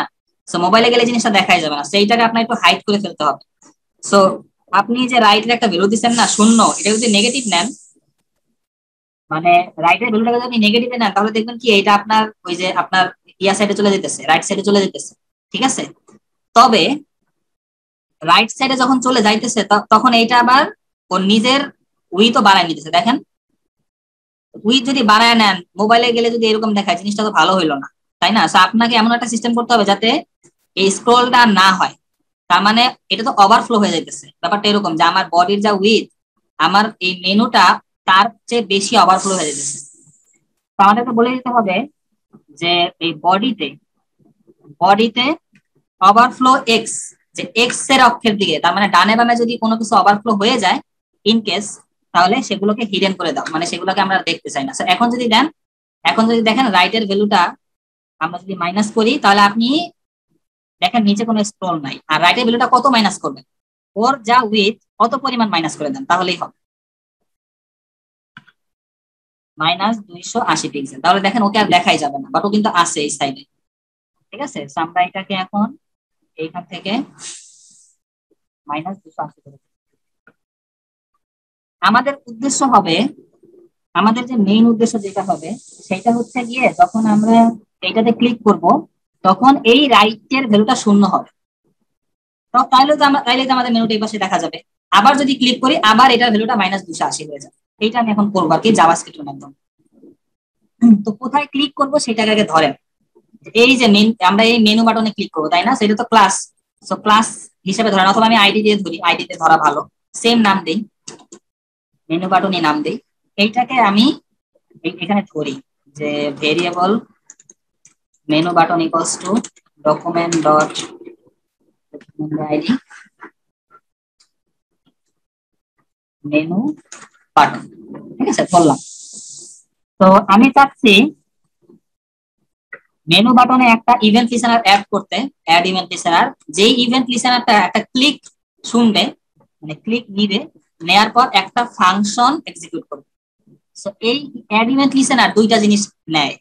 ঠিক আছে, দেখেন অ্যাড ইভেন্ট লিসেনার তার ব্র্যাকেটের ভিতর দুইটা জিনিস নেবে। একটা হচ্ছে ক্লিক, মানে একটা হচ্ছে ক্লিক, আর একটা হচ্ছে একটা ফাংশন নেবে।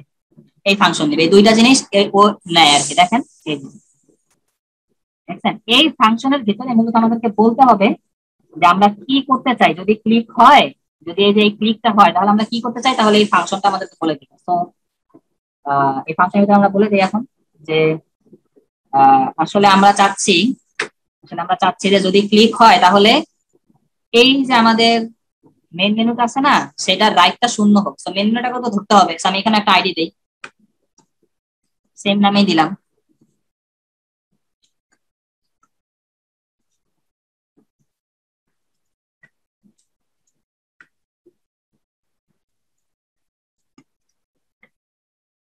যে আমাদের যদি মেনু বাটনে যদি ক্লিক হয় তাহলে তাহলে আমাদের এই ফাংশনের ভেতরে আমাদেরকে যে মেইন মেনুটা আছে না, সেটার স্টাইলের ভেতরে রাইট নামে একটা প্রপার্টিস আছে। আমরা চাচ্ছি যে সেইটা 0 হয়ে যাক, 0 হোক, এটা আমরা চাচ্ছি। ঠিক আছে, এইটা আমরা চাচ্ছি। সো তাহলে কি হবে একটু দেখি আমরা। আর দেখেন, আচ্ছা এখানে একটা এরর আসছে, দেখি এররটা কি। Style of null main menu, main menu, main menu. আচ্ছা এই যে এখানে একটা প্রবলেম হয়েছে, মেইন মেনু। দেখেন আমাদের এটা কিন্তু এখন আসতেছে, তাই না? সুন্দর। তবে এটা হঠাৎ করে আসে কেন? যদি একটু স্লাইড হয়ে আসে তাহলে সুন্দর হইতো না? তো একটু স্লাইড হয়ে যাবে, একটু অ্যানিমেশন হয়ে আসে, সেজন্য এই মেইন মেনুতে একটা ট্রানজিশন দেয়। আমি চাচ্ছি যাই পরিবর্তন হোক, এই উপরের যে কোনো কিছুই পরিবর্তন যদি হয় তাহলে সেটা যাতে একটু সময় নিয়ে হয়, হুট করে যাতে না হয়, সময় নিয়ে হোক। সো সুন্দর, এই যে চলে আসছে, আমরা যেরকম চাচ্ছিলাম সেরকম চলে আসছে। তবে এখন একটা জিনিস দেখেন, এখন এখানে আবার ক্লিক করলে কি চলে যাবে? তা তো যাচ্ছে না। আমরা চাই যে ক্লিক করলে আবার চলেও যাক, এটাতে ক্লিক করলে আবার এই মেনুটা আবার চলে যাবে। সেই ক্ষেত্রে আপনার করণীয় কি? সেই ক্ষেত্রে আপনি কি করবেন? সেই ক্ষেত্রে আমাদেরকে, আমরা এখানে একটু অ্যাডভান্স কাজ করতে পারি। সেটা হচ্ছে যে আমরা দুইটা বাটন দিতে পারি, এখানে দুইটা বাটন দিতে পারি। যে যদি এই বাটনে ক্লিক করে তাহলে এই বাটনটা হাইড হয়ে যাবে, আর একটা বাটন শো করবে। ওই বাটনে ক্লিক করলে আবার এইটা হাইড হবে, আর একটা শো করবে, মানে একটু কমপ্লেক্স হয়ে যায় ওইটা। আমি একটা কাজ করি এখানে,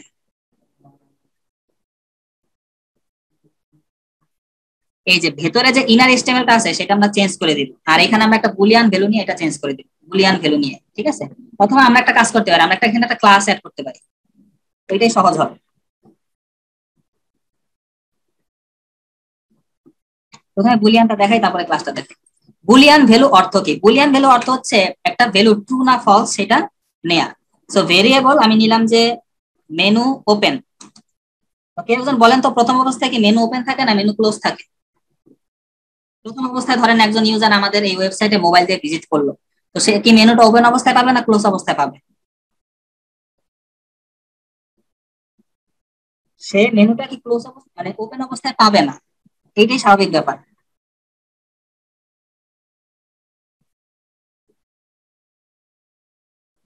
আচ্ছা, একটু বুলিয়ান ভ্যালুটা নিয়ে একটু আলোচনা করি। প্রথম অবস্থায় আমাদের ওয়েবসাইটে যখন কোনো ইউজার আসবে, সে কিন্তু মোবাইলের জন্য মেনুটা ওপেন অবস্থায় পাবে না, সো মেনু ওপেনটা প্রথমে ফলস হবে। So, আমরা এখন একটা কন্ডিশনের মাধ্যমে বলে দিতে পারবো যে যদি মেনু ওপেন ফলস হয় তাহলে আমার একটা জিনিস কাজ করবে, আবার যদি মেনু ওপেন ট্রু হয় তাহলে একটা জিনিস কাজ করবে। সো এখন আমরা এটা বলে দিতে পারি যে মেনু বাটনে যখন ক্লিকটা করা হবে তখন ফাংশনের ভিতরে একটা কন্ডিশন অ্যাপ্লাই হবে। আগে আমরা একটা জিনিস একটু চেক করি যে if menu open equal equal false, তাহলে আমরা এই মেনু ওপেনটাকে করে দিব ট্রু। আর যদি তা না হয়, আর যদি এলস ইফ মেনু ওপেন যদি ট্রু হয় তাহলে আমরা এই মেনু ওপেনটাকে করে দিব ফলস। একটু সময় নিয়ে বুঝেন, আসলে এখানে আমরা একটা জিনিস বারবার উল্টাইছি, সেটা হচ্ছে যে যদি মেনু ওপেন ফলস হয় তাহলে আমরা মেনু ওপেনটাকে করব ট্রু, অথবা যদি মেনু ওপেন ট্রু হয় আমরা মেনু ওপেনটাকে করে দিব ফলস। এখানে ডাবল ইকুয়েশন, এটা একটু মাথায় রাখবেন, ডাবল ইকুয়েশন দিতে হবে। আমরা একটা কাজ করি, এইটাকে আমরা কনসোল করি, প্রত্যেক ক্লিকে আমরা দেখতে চাই যে মেনু ওপেনের ভ্যালু কি।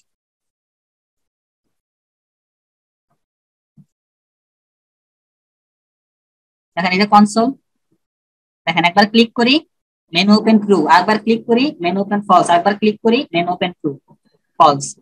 এই যে এখানে একটা চেঞ্জ হইতেছে না, এই চেঞ্জের উপর ভিত্তি করে আমরা আমাদের মেনুটাকে একবার চাইলে ওপেন করতে পারবো, একবার চাইলে ক্লোজ করতে পারবো। কিভাবে দেখেন, যদি মেনু ওপেন ফলস হয় তাহলে আমরা চাই আমাদের যে মেইন মেনু আছে সেটা খুলে যাক, শূন্য। আর যদি মেনু ওপেন ট্রু হয় তাহলে আমরা চাই যে আমাদের যে মেইন মেনু আছে সেইটার যে রাইট ভ্যালুটা আছে সেইটা আপনার মাইনাস কত ছিল এখানে, 280 হয়ে যায়।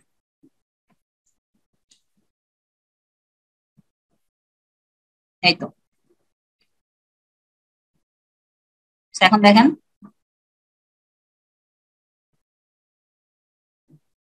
এবার কি ক্লিয়ার সবার কাছে? একটু ধরতে একটু কষ্ট হবে জিনিসটা, ঠিক আছে? দুইটা বাটন দিলে বেশি পেঁচানো হইতো, মানে এখানে দুইটা বাটন দিলে পেঁচানোটা বেশি হইতো। আমি একটা বাটন দিয়ে করছি, বাট এখানে একটু বুঝতে হবে একটা জিনিস, সেটা হচ্ছে যে আমরা এইটা কেন করলাম সেটাকে একটু বলি। সাপোজ আপনি এই লাইনগুলো ইয়া করে দেন, কমেন্ট করে দেন।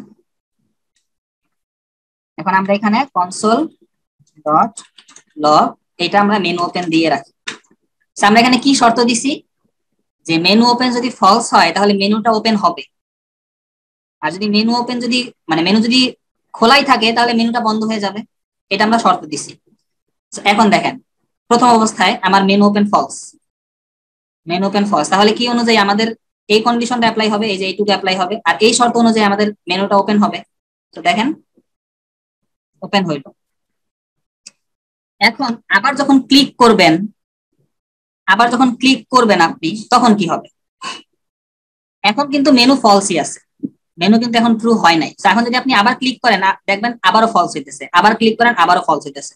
তো যতবার ফলস হবে আপনার তো প্রথম কন্ডিশনটাই বারবার অ্যাপ্লাই হইতেছে, আপনার তো আর এইটাতে যাচ্ছেই না, তাই না? দেখেন আপনি যতবার মেনু ওপেন করতে চান ফলসটাই বারবার আসতেছে। এই জন্য আপনি যেটা করবেন, একবার মেনু যখন ওপেন করবেন তখন সাথে সাথে সেইটাকে আবার একটু ঘুরাই দিবেন, না হলে তো পরের বার পরেরটাতে যাবে না।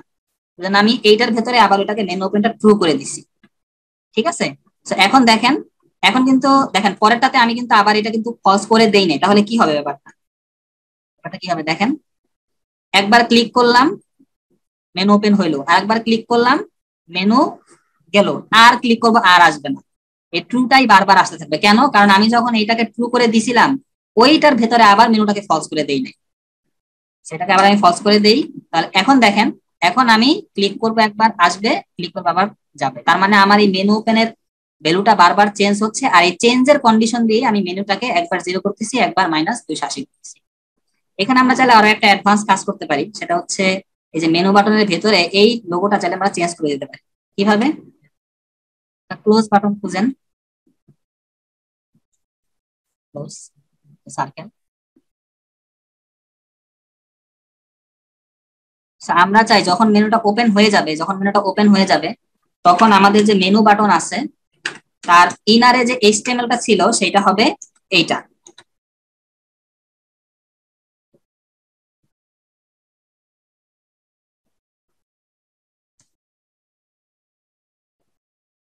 ও আচ্ছা, ভিতরে আবার কোটেশন আছে, তাহলে এইটাতে আমরা ব্যাকটিস দিয়ে দিতে পারি, এইটার মাধ্যমে দিতে পারি, তাহলে আর এই প্রবলেম হবে, এটার মাধ্যমে দিতে পারি। আচ্ছা, এই চিহ্ন কোথায় আছে? এই চিহ্ন আছে 1 এর বাম সাইডে যে বাটনটা, সেটাতে গেলে এই চিহ্নটা পাবে।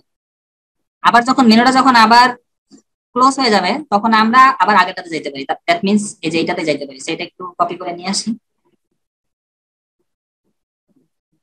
এখানে,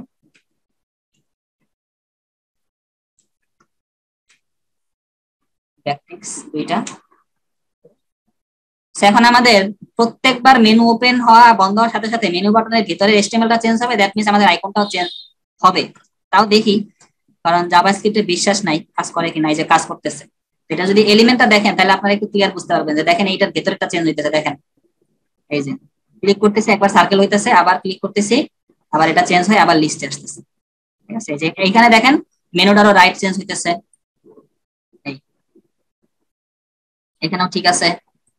এখানে আনলে এই ধরেন যে আপনি যদি ওপেন করে রেখে যদি বড় করেন, আপনি যদি ছোট করেন আপনি ওপেনই পাবেন আবার। ঠিক আছে, আচ্ছা এই হচ্ছে সম্পূর্ণ কাজ একটা মেনু বারের। আহ এই তো, সো এটা প্র্যাকটিস করবেন আপনারা অনেকেই, যে যাই বুঝছেন কতটুকু বুঝছেন এটা আমি প্রশ্ন করবো না, কারণ জিনিসটা অনেক কঠিন। তো প্র্যাকটিস করবেন বেশি বেশি, এটা হয়ে যাবে। ঠিক আছে, আচ্ছা তাহলে এই তো আপনারা তাহলে এটা আরেকবার প্র্যাকটিস করেন, আবার জমা দেন, দেখি এবার কে কে পারেন। আর একটা কাজ করবেন, এই যে জেএস টুকু আপনারা হচ্ছে আলাদা জেএস ফাইলে না করে, এই যে এইখানের ভেতরে, এই যে আলাদা জেএস ফাইলে না করে এইখানের ভেতরে এইভাবে রাখবেন, এইভাবে রেখে দিবেন। তাহলে হচ্ছে আপনাদের ওইখানে গিয়ে আর জেএস ফাইল আপলোড করতে হবে না। সে এখনো দেখেন এখনো কিন্তু কাজ করবে, যে এখন কিন্তু কোনো আমার কোনো জেএস ফাইলের সাথে কানেকশন নাই, জাস্ট প্লেন স্ক্রিপ্ট, তাও কিন্তু যে দেখেন কাজ করবে। ঠিক আছে, কাজ ঠিকই করবে। আচ্ছা, তো যাদের যাদের মেনুতে সমস্যা ছিল আপনারা না হইলে পুরোটা কপি করেন, এই যে আমি যা দেখাইলাম হুবহু সেম কাজগুলা করেন। অনেকক্ষণ কাজ করতে থাকলে এমনিতে একটা জিনিস আয়ত্ত হয়ে যায়, কঠিন হইলেও।